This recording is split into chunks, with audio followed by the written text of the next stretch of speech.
I am really happy to lead this panel on building the investment prowess of professional athletes. I'm Larissa Miller. I'm CEO of Phoenix Global, which is a holding company. We have investment and consulting arms in the USA. Primarily, I'm based out of Abu Dhabi. We have a media and tech arm and a defense contracting arm, but we are also part owners of a European football club. And I sit on the nonprofit boards for several NFL players, and I also mentor many of them to build that investment prowess. I'm sitting here today with Kyle Casey and LaVonne Idlette, both of whom are dear friends of mine I've known for a long time because they are not just top level athletes, they're next level individuals and financial minds. And so it's great pleasure for me to introduce them, and I'd like you both to give an introduction to yourselves, and then we'll dive into this important conversation. So ladies first, LaVonne. Hi guys, I'm LaVonne Idlette. I was a professional athlete. I went to the Olympics for track and field in 2012, a long time ago, many moons. And I happened to also be like the consummate student athlete. So I was in law school at the time. I now run a family office of my grandfather's, and I help empower professional athletes, entertainers, and exited entrepreneurs into building the confidence to use both social capital and financial capital to get into the best deals in the world. So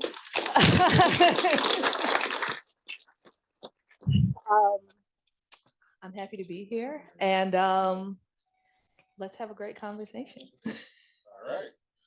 Can you hear me? Yeah. Hello? Okay, there we go. I'm Kyle Casey. Went to Harvard University. I was on the first 5 Black athletes in Ivy League history to be on the court at the same time. I then went on to play professional basketball, mostly overseas. For about 7 or 8 years, I played for the Phoenix Suns for a short time, and I played for the USA team. We helped qualify the big boys to go to the World Games in 2019. So yeah, and then I went on to work in wealth management at 24 Wealth Management, and now I'm doing consulting for Mayor and Equities. So thank you.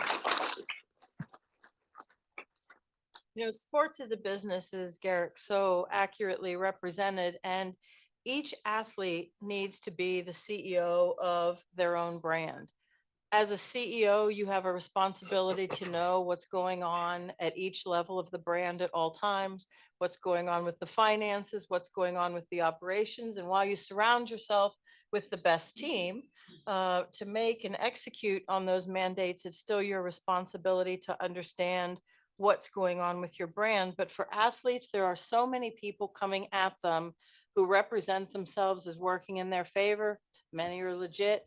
Many more are just big talkers, you know, and to them, it's like the Charlie Brown teacher. It's want, want, want, want, want. They hear it coming at them from all times. And in many cases, it's like, you know, the ventriloquist died, but the dummy keeps talking. And, you know, athletes need to be put on a trajectory where they have the ability to understand what's happening with their financial future, both while they're playing, while they're on the court, on the field, on the pitch, but also setting themselves up for success after their sports career goes.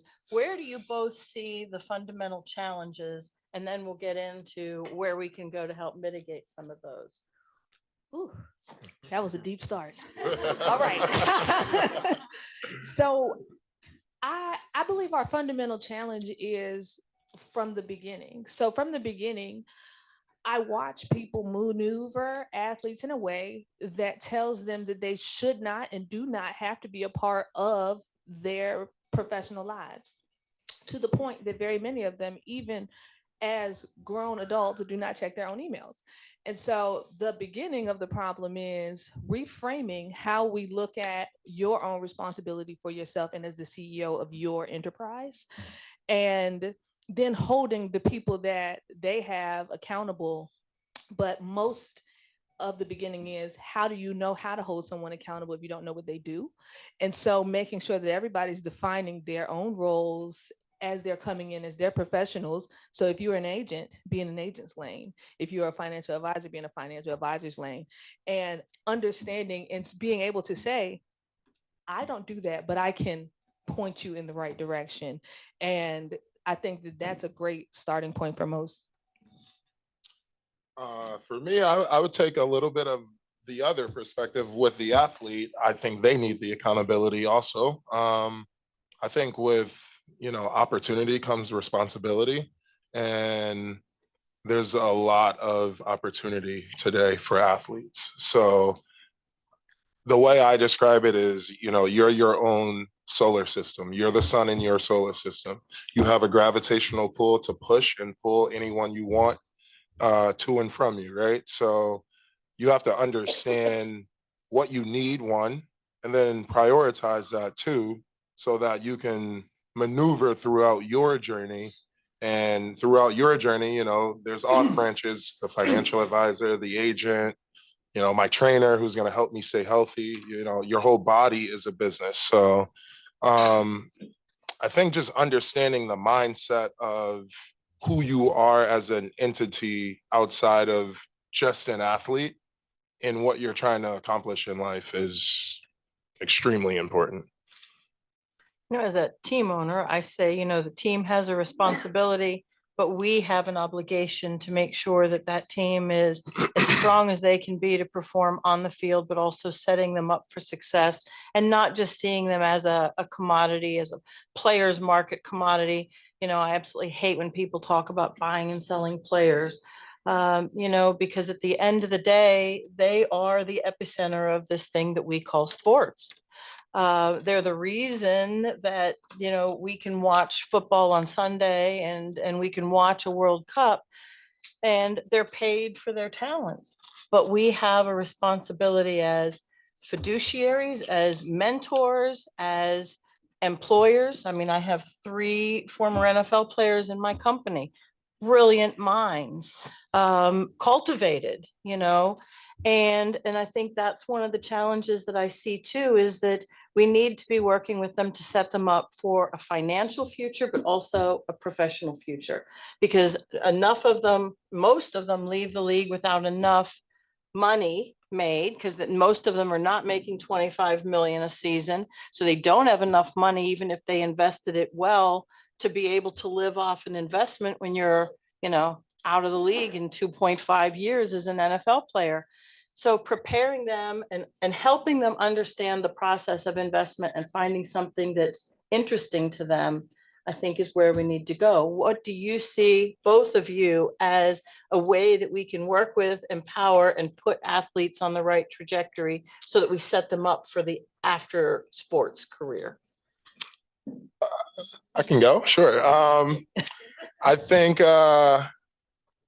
we got to meet them where they are also. As a financial advisor or a fiduciary, this is our lane, right? So we're pros at this, quote unquote. And so are athletes in their respective field. But a part of what they do is, or a part of what they need is what we do, right? So they're stepping into the financial world of us. We got to step into their world and actually understand what your end goal is. What are you interested in? How do you want to make money? In what areas, in what field? Just to have a more complete understanding of how we can efficiently and effectively meet and coexist and bridge the gap between entertainment and finances. I completely agree. A part of what I do with athletes is around empowerment by doing. You become a great athlete by putting in reps. So you want to do more deals, let's look at more deals. You want to meet more people? How many people did you meet today? Let's go out and go to some events. How many cards did you give out? So you build confidence by doing things. And so for me, it's always just like, okay, you've given me a blueprint. We need to make XY cash flow. We need to I'm really into my hometown. I want to be a part of what they're building there. Great. Who are the main players? Let's make our target list and let's just go and do the work. And a lot of them appreciate it, but I'm also doing it from a place of complete, like, I'll be fine either way. So, and I care about you more from the personhood than I'm not trying to sell you a product. I'm not trying to necessarily push you one way or the other, which gives a lot more, I guess, free space for them to have open conversations about what the real goals are. And I think if you come from the place of, I'm looking for the best things for you, they'll come meet you halfway, which is, you got to do the work. And you knew you had to do the work because you made it this far by doing the work in something. Right. And I think Gary also touched on it. Like, you got to have a safe space, like you just said. And as an athlete, it's like an octopus, tentacles just always pulling at you and pulling at you, right? Like, family wants something, your advisor wants you to sign some documents, your agent wants you to go do some marketing agreement. So you got to move with a passion, you got to move with a purpose that correlates to your client, essentially. So authenticity is huge, right? I mean, you as an athlete, you can, you said in 30 seconds, you guys understand that you click, right? We're always looking for reasons to scratch someone off the list.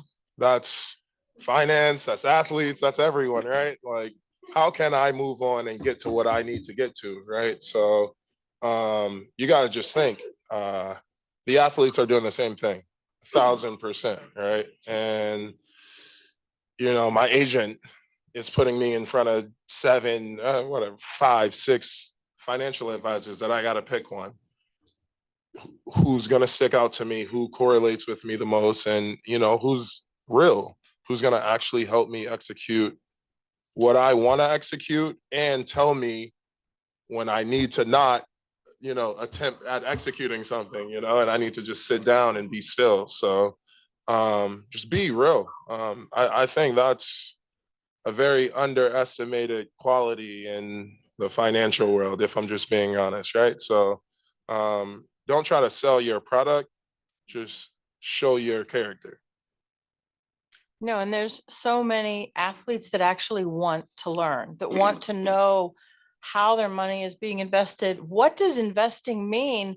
And yet those that are handling their money say, look, you focus on balling and we'll take care of your money. They even pay their bills on a monthly basis. So these guys don't even know what their bills are, which is what drove me to start mentoring so many young players, because when they are injured or when the next great talent goes in the first round, 3 drafts after they went, and they're sort of an afterthought, now they've got to figure it out for themselves. And many times they go to bank accounts that are, and Garrick, this, they go to bank accounts that are a hell of a lot lower than where they thought they were going to be.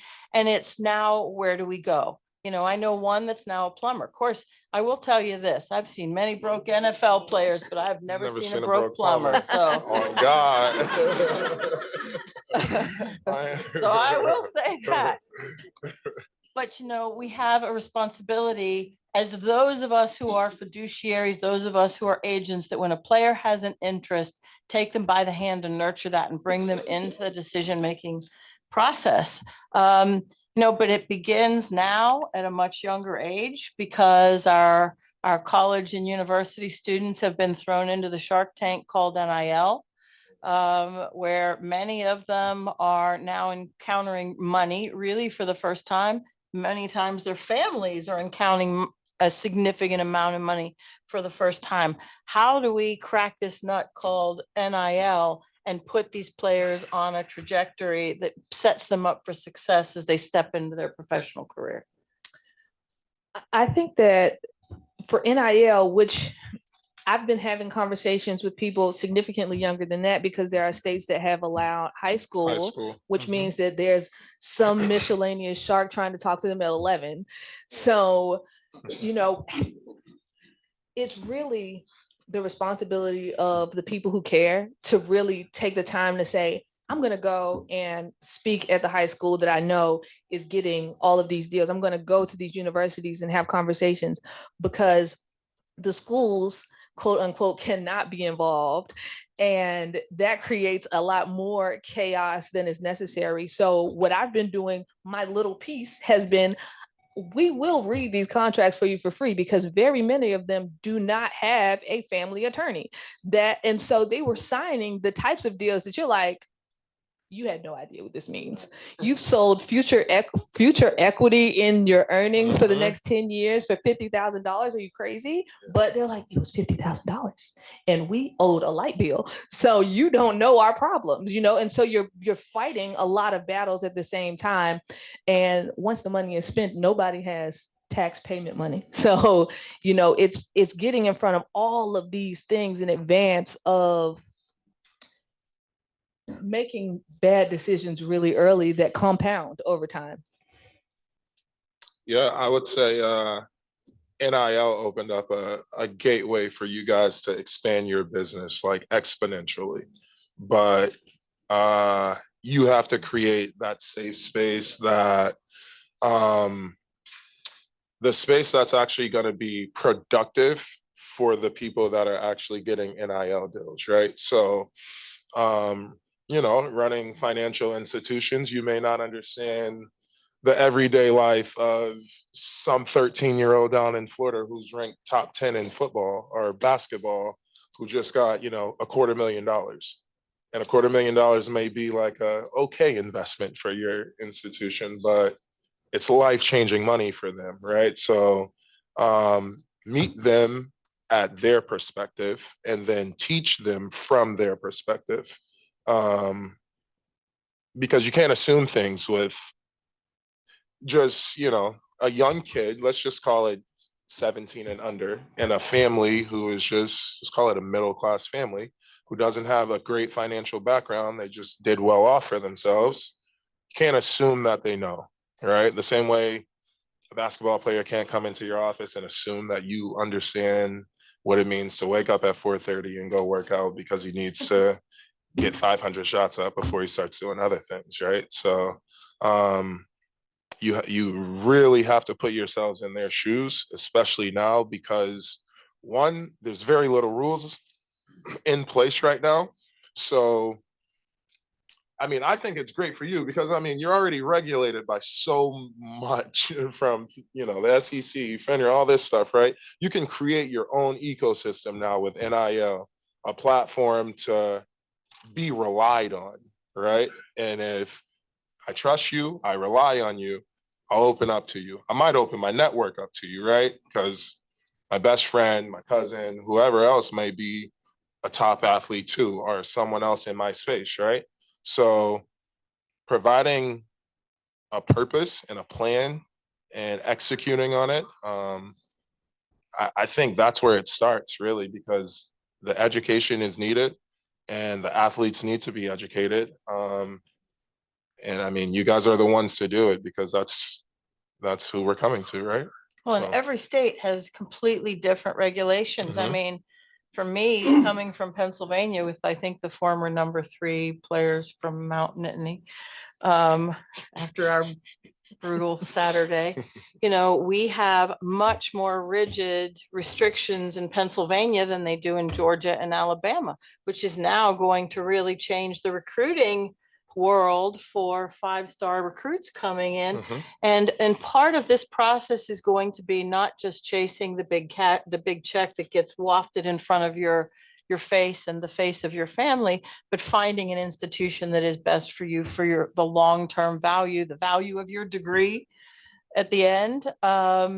And looking at that, it's going to be important. And I'd love to hear your thoughts on that, on bringing families into the education process as these young athletes, are being identified in high school and coming into their first year of college. But how do you do that? How do you really start having that? This is the pathway to generational wealth and not just a few years of wealth. How do you do that when the mindset has always been the athlete, not the ecosystem around the athlete? So I am definitely a firm believer that the only way to have a sustainable life as an athlete is to empower your family to be useful. Because other than that, you have a bunch of anchors pulling at you for everything that's important to them. And so the more you can include them, empower them to learn, build their credit, help them be in a position where they're adding value to your ecosystem, the better and the earlier you can do that, the stronger you'll be. Because the worst thing to be is the only rich person around. I mean, I would say set standards for your group first and foremost, right? Don't allow anchors around you, right? You need buoys or whatever's going to help you float up, right? But honestly, right? So just have standards, right? And not expectations. I consider expectations external, right?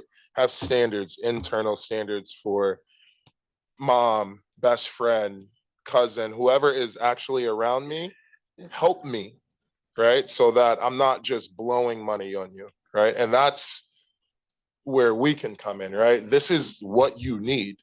Who can either learn or do right now this for you, right? So we can help them identify roles within their inner circle that they already trust, right? And one, that helps you because you're empowering their people. Like if you help my brother, I'm gonna try to help you twice as much, right? And then two, it provides stability for them, right? If their inner circle is holding them accountable, it's kind of hard for them to not look themselves in the mirror and go execute on, sticking to my budget this month and, the different things that we need them to do and follow through on outside of just their sport. So, yeah, I'm a huge believer in that as well, because I mean, I think everyone in life has their inner circle, right? With athletes, it's just a very different lifestyle. So if your inner circle is dragging you down in any way, it's going to be detrimental in the financial way eventually, right? I mean, we can go down the list, right? It's unbelievable. Like everyone knows the bad stories, but there's a lot of people that have built complete ecosystems around what they already had established. So that would be my best advice. And then if not, be honest with them and tell them this dude is not good for you to be around, or this dude is good for you to go and party with, but that's his only lane for you. So we're gonna commit, $7,500 a year to you and his activities, and that's it. You know this in January. So in July, when you're done, go sit down. So that's what it is. I have a question. Did you realize that as an athlete? Eventually. Yeah, I mean, eventually, right? I think playing overseas is a little different because, you're not in the NBA. It's a glorified, normal paying job for the most part, right? You get to travel a lot, but you still need to save. You still have to be extremely financially responsible. But you're still living a much different lifestyle, right? You cannot work out for 24 hours a day. If anyone tells you they do, they're lying to you. So you have to fill your time with other things. Being abroad, I killed time just traveling and experiencing different societies, stuff like that. Being away from my friends, right? So like when I'm in Slovenia playing, I don't have 15 friends around to fly out everywhere. When you come home, when you're playing in the G League, when you're around people that you're accustomed to being around, football, for example, there's not many overseas leagues, right? Basketball, you have more opportunities. But you're constantly around the same people that just think you have it, whatever it is to them, right? Could be 1 million, could be 50 million, could be what I need right now, but you have it, right? Yeah. So you got to just learn how to say no, honestly, and not feel bad about it, because I worked hard for where I am. And if you can help me get higher, I mean, I could probably help you help me. But other than that, no. Okay, as we wrap up this panel, and I'll make you both think fast on your feet. What's, having both been in the arena as professional athletes, what's one thing that you know now that you wish you knew then or would have been able to impart in your mindset back then? Let's see Harvard.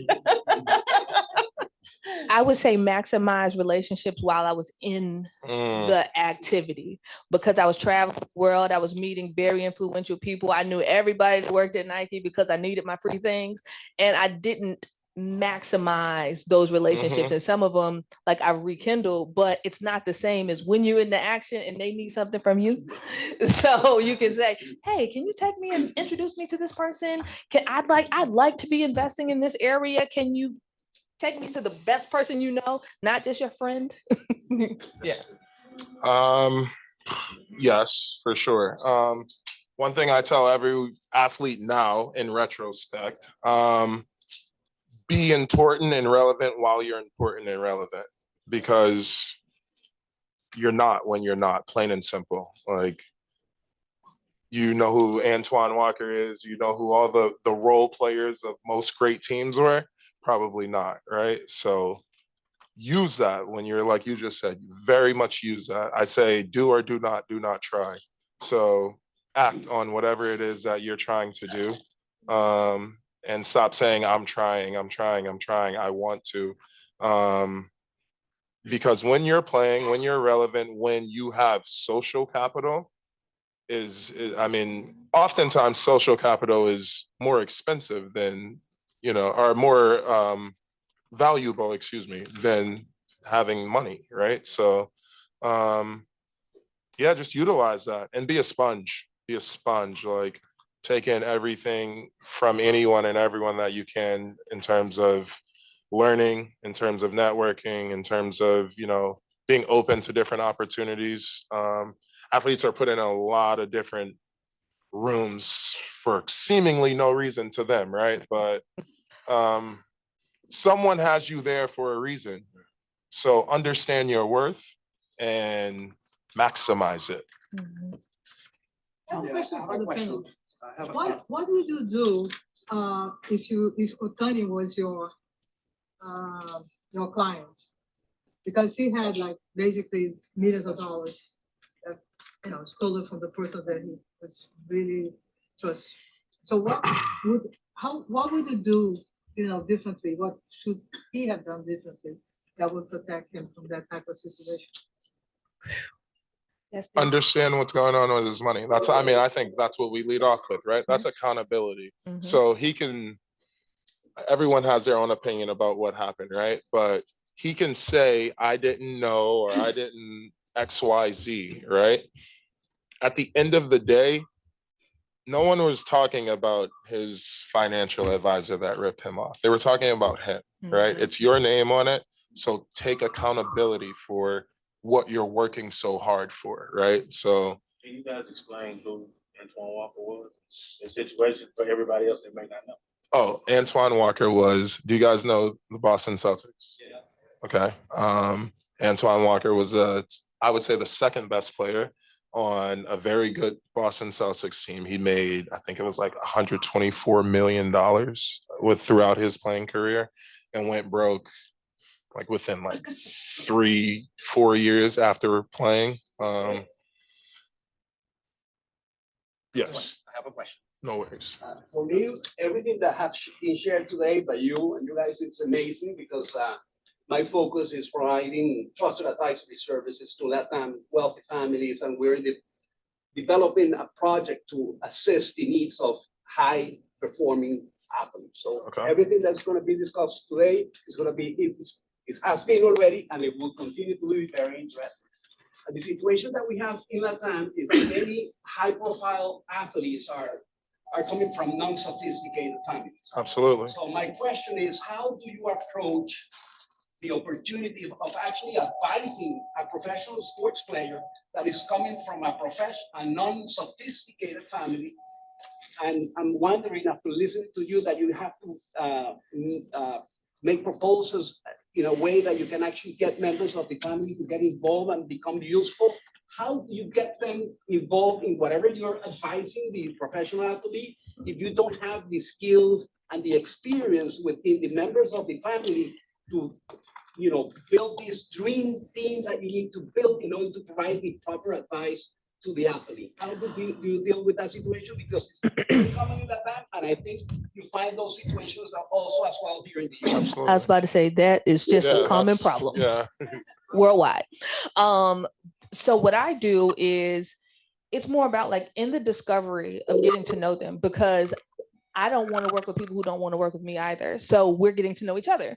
And so while we're getting to know each other, I'm like, okay, so tell me about how you were raised. Tell me about your siblings. Tell me about your grandma. Just tell me what you have going on. And then as we are identifying, it's sort of your job to be the person that's like, okay, I see a role player. Okay, I see this. And you're helping them also reframe how they look at their family and say, okay, your mother's really smart. Your father works real hard. Your brother went to college and he knows how to do this thing. And you are reframing how they look at them and say, all right, if we are going to, let's say, invest in something in your hometown, we're going to have your brother go and check on it. We're going to have, oh, you have a sister that's a chef. We're going to bring her back to where you are. And you don't need to pay a chef if you have a sister as a chef. So you're just looking for, and they don't have to be like a real chef. She cook at home. Okay, good. We're going to work with it. So, For real. and so just helping them also speak life into their family members who may not think they can add value because they're not rich or they don't have an MBA and things like that. So it's mostly around discovery in when you're building the relationship, but also in helping each other view the value and just like start inviting them. Just say like, tell them to come. We're gonna have dinner, get to know each other. How do you access them? Through the agents or directly? Me, I'm going direct to the source. I don't really like do a lot of us too. And it's not the side. proposal, it's about building trust Mhm. with the ecosystem. I think a lot of times you can just take their vision, or well, make sure they have a vision to answer your question, right? You cannot do this if they don't have a vision, to very frankly, right? Because if they don't have a vision for what they want, or if they just don't understand what they need, you can't plug and play where there's no outlet, right? So Good analogy. I think Julie is going to kill me if I take any more questions, but I'll just throw one more. First of all, I want to thank you guys for great panel. I'm actually going to react to your great comments, and I'm going to offer that. For me, from where I sit, the ability to be present in the moment you're in unifies a lot of what you're saying. If you're looking to give people a shortcut, the ability to read people aggressively and to listen. And I'm going to take something that you said. I'm going to offer a different perspective. Meeting people where they are is incredibly important. Listening well and being open is incredibly important. And the other side of that, eliminating people on your list. As someone who works with the top team owners and institutional investors in the world, I can tell you one of the most dangerous things to do is, because you've been burned, to start showing body language that is writing off a guy who could change your world overnight. Absolutely. And by the way, just to take, I'm going to highlight my buddy Garrick only because he's so good at this. But Garrick, for me, is a close friend, is an example of someone who approaches people with complete openness and presence. Absolutely. So I would, first of all, thank you for an amazing panel. I would offer that being present in the moment will help you find the transformation clues. It will help you screen people. It will help you know who can get you across the I say embrace the journey, right? Embrace the journey. Right. I agree. Thank you. thank you for letting us do this panel today. And to that point, it's okay to unfollow people in real life.